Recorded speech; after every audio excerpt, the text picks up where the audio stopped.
Samo en delček vesolja je, ki ga lahko zanesljivo izboljšate, in to je vaš lastni jaz, je nekoč zapisal Aldous Huxley. Pred nami je novo šolsko leto in novi izzivi. Letos vas bom opogumljala na področju spreminjanja samega sebe. Kakšna učenka, učenec si želite biti?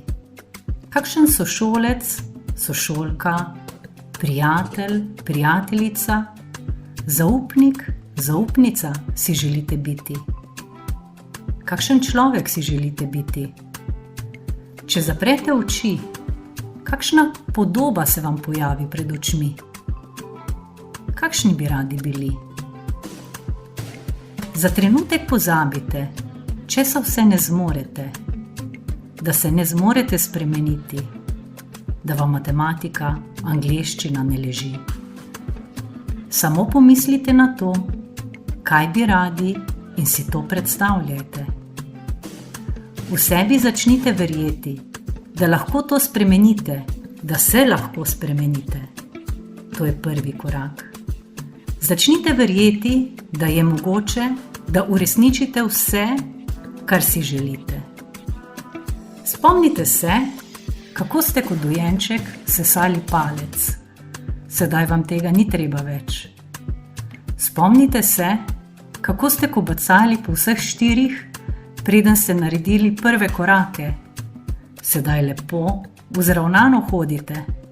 Še več, tudi teči znate, naprej in nazaj, levo in desno. Včasih se vam je hrana cedila po bradi, ko ste jedli. Zdaj znate lepo jesti. Spomnite se, kako ste se učili brati, zlog za zlogom. Zdaj že tekoče berete.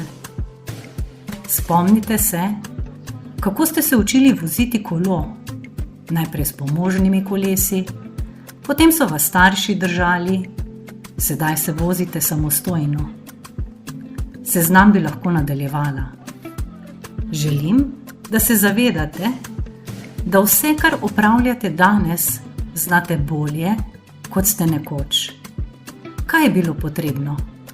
Učenje, vaja, vztrajnost, volja, potrpljenje, zaupanje vase, samozavest in najbrž še kaj.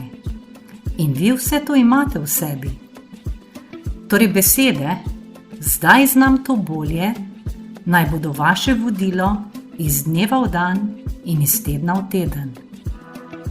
Stavki, kot so na primer, matematika ni zame, angleščina je tako težka, o fiziki se mi ne sanja. Takšni stavki naj postanejo za vas preteklost. Kajti vi in edino vi imate v roki škarje in platno, da boste dokazali, da zdaj znate to bolje in da zmorete v sebi prebuditi velikana in sebi in drugim dokazati, kdo ste v resnici. Še enkrat lahko zaprete oči in si predstavljate sebe, kakšni si želite biti. Ja, točno takšni ste lahko. Prenehajte dvomiti vase, začnite verjeti vase, da zmorete, da znate bolje. Ne pozabite, na svetu ste zato, da ste srečni. In ne pozabite, v vas se skriva čudovita moč in potencial, ki komaj čakata, da prideta na plano. Verjamem vsakega izmed vas. Ja, tudi v tebe. Na naša nova vedenja.